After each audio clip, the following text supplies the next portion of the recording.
Nasanay na tayo na kapag puto na gawa sa harina ay meron cheese sa ibabaw. Pero kahit walang cheese, ang gagawin nating puto ay katakam-takam pa rin tingnan. Ang tawag ko po dito ay Obe Marble Puto without cheese. Tara, umpisa na natin to.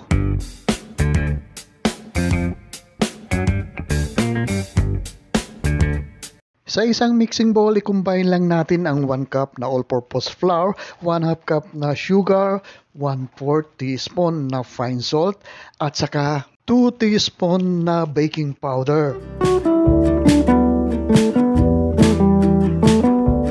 Imikos-mikos lang natin sandali at hanggang sa maging well combined ang ating mga dry ingredients dito.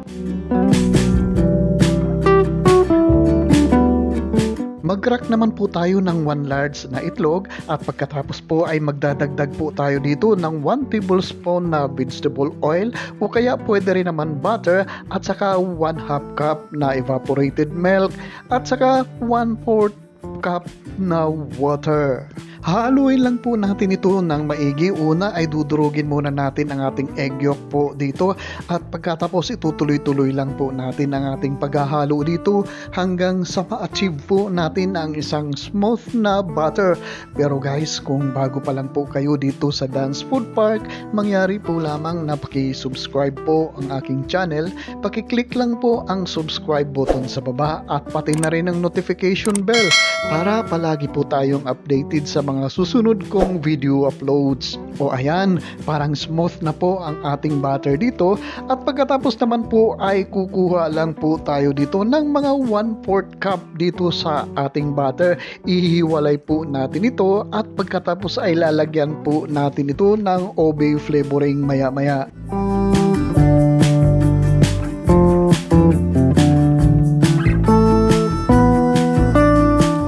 1/2 teaspoon na Obe flavoring ang aking ginamit po dito at itong Baker's Field Flavorade na brand ang ginamit ko po dito kasi mas malasa po ito at haluin lang po natin ito hanggang sa ma-incorporate po ang ating Obe flavor dito sa ating butter.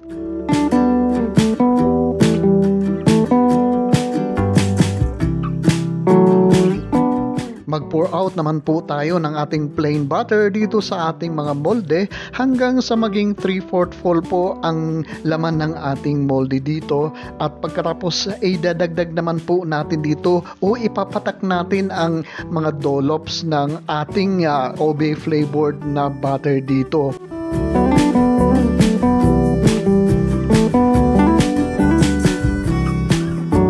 Gagamit lang po tayo ng isang toothpick para iswirl po natin ang ating Obe flavor na butter dito para maging isang Obe marble puto ang ating puto dito. At habang naglalagay tayo ng ating butter sa ating mga molde, ay special shout out natin si Rose Faith Paas ng Negros Occidental at saka si Melanie Lilaw ng Ghent, Belgium.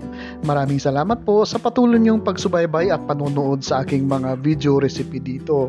At kung meron po kayong mga comments or kung meron po kayong mga request na recipe, paki-post lang po sa comment section sa baba at sisikapin natin na tugunan ito.